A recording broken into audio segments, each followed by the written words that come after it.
Perfectionism paralyzes potential. I think that's the best piece of wisdom that's been shared with me. Perfectionism paralyzes potential. When the director of sports medicine at Towson University shared this with me at the start of my senior year, I immediately wished I had heard it 1, 2, maybe 10 years ago. My life, for as long as I can remember, has featured an all-encompassing quest for perfection. As a competitive gymnast, I am meticulously judged for every articulate movement I perform.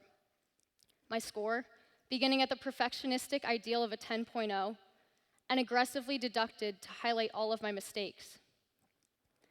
My gymnastics career began at the age of 8 years old, a time deemed to be far too late for me to have even considered pursuing an elite-level gymnastics path with international and Olympic competition-level dreams.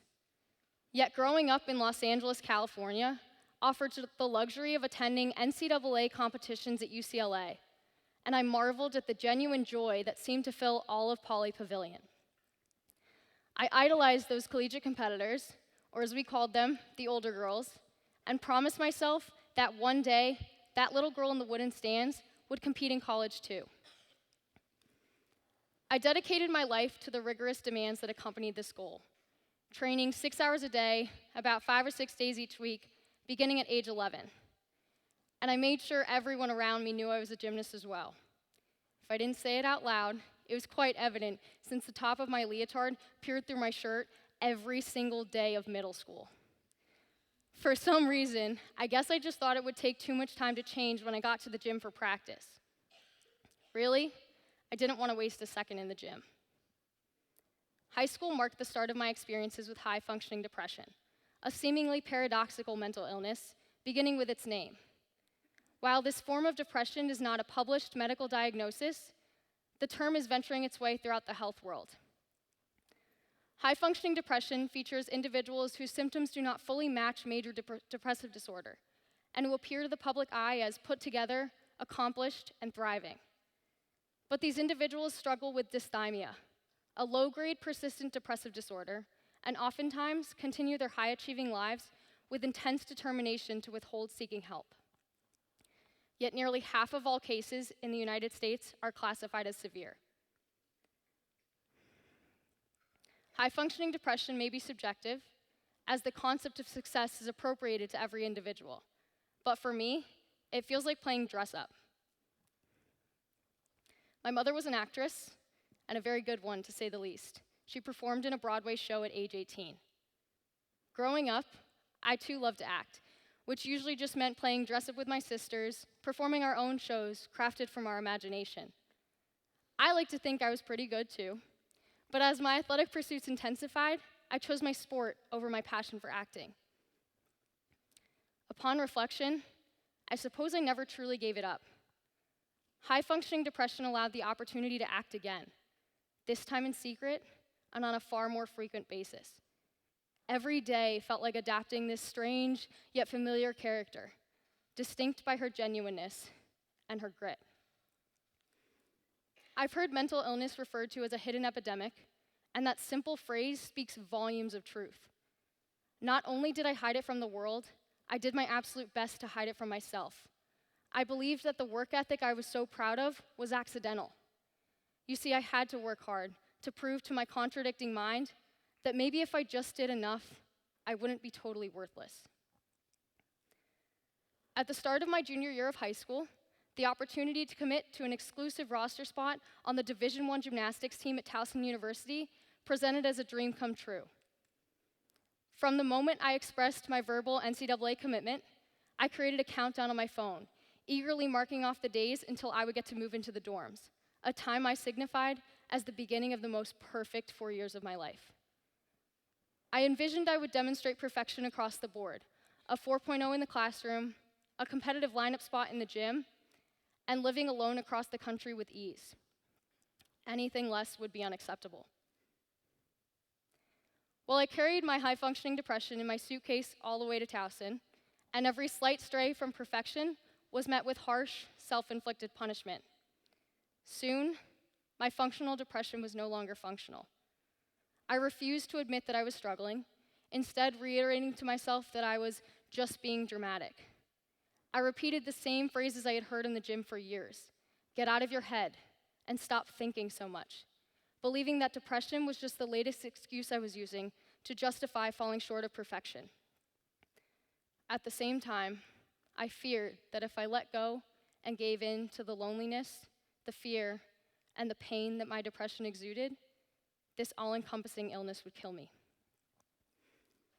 Now, a critical part to succeeding in gymnastics is getting back up after a fall. Of course, we have safety mats for a reason.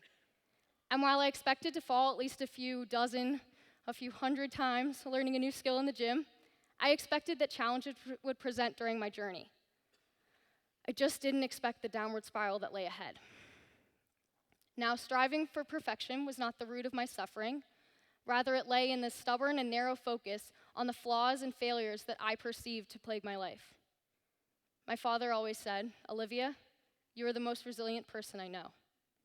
And while I appreciated his support, I wished that I didn't have to always start over at what I believed to be absolute rock bottom. Ironic now that I seem to appreciate failure even more than success. Now imagine a common game scenario. 2 athletes on the bench, not permitted to compete for the current season. One who struggles with depression, the other recovering from a recent surgery to repair a torn Achilles tendon. Now let me ask you something. Which seems more severe? Which seems to be a valid setback to be withheld from competition? Well, almost all of us would instinctively point to the athlete with a physical injury, as glaring social stigma supports this choice. While personally finding wellness, I learned to use athletics as my outlet. Before I suffered a season-ending injury, just a few days before my NCAA debut my sophomore year, I fully ruptured my Achilles tumbling in practice. I can declare that both setbacks are valid. All of a sudden, I noted a disconnect between the support and the treatment I received for my battles with depression versus my struggles with my physical injury. While I had this concrete step-by-step recovery plan to guide me back to physical health, no one quite knew what to say or what to do when I was struggling with depression. 12 hours after surgery, I began planning for a mental health initiative I was determined to create. Own Your Roar, a unique play on the Towson University Tiger mascot, urges student athletes to own their inner voice and teach that mental illness is just as valid and just as detrimental to performance as physical injury. The nature of collegiate sport conditions student athletes to withhold displays of weakness while performing at a high level academically and athletically. Society admires collegiate athletes with an often overly glamorized perception, highlighted by misconceptions of a free ride. But according to researchers at Drexel University, nearly 25% of collegiate athletes report clinically relevant levels of depressive symptoms. On my team of 18 girls, this means that about 5 of us will struggle. At a university with about 500 student athletes, nearly 125 of us will struggle. Every day, student athletes take care of their bodies to be able to perform at the highest level in practice and competition, and I believe that every day, student athletes should take care of their mental health to the same extent. Athletes have access to top athletic trainers and other physical modes of healing, but lack support for the injuries, illnesses, and struggles we face internally. At Towson and across the NCAA, student athletes do not have mental health professionals they can see within the confines of their department. While budget restrictions may pose a barrier, it may be simpler to quantify the productivity of a physical therapist through number of ankles taped than it is to quantify the productivity of a mental health professional, since there is no guaranteed timeline of relief from mental illness. My experiences and observations in the realm of athletics are just a portion of this issue. Athletics may be classified as a case study indicative of a global problem that affects people of all ages, and education may be the tool to healing. Education is the vehicle to reducing stigma, the leading prohibitor to seeking help, and will be the change agent to shift the next era of societal norms to encourage mental wellness. Although it is important that students understand the medical science behind mental illness, we must refrain from conveying that mental illness is solely attributed to a cerebral chemical imbalance. It is inadequate to require mental health education, but fail to account for the cause of youth stress and upset. It is vital that we further youth curriculum by instilling the tools necessary to thrive under the harsh social environment present. People live on a mental health continuum that affects us all in various ways. Stigma perpetuates the lack of attention that mental illness receives from the public, and this extends to policymakers, leading to inadequate legislation and insufficient help for those suffering.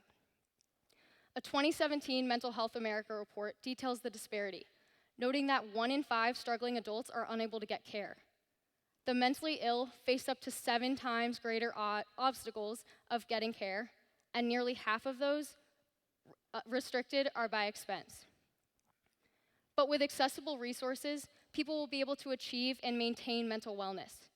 We must equalize the importance of mental and physical health education and care to cultivate resilience and inspire our youth to support global goals of security, peace, and prosperity.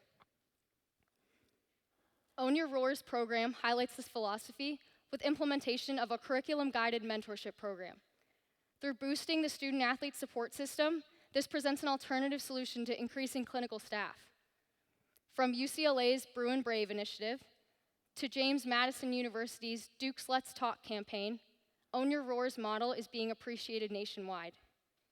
Creating an environment in which student-athletes are comfortable enough to express themselves will only serve to increase their competitive advantage on and off the field.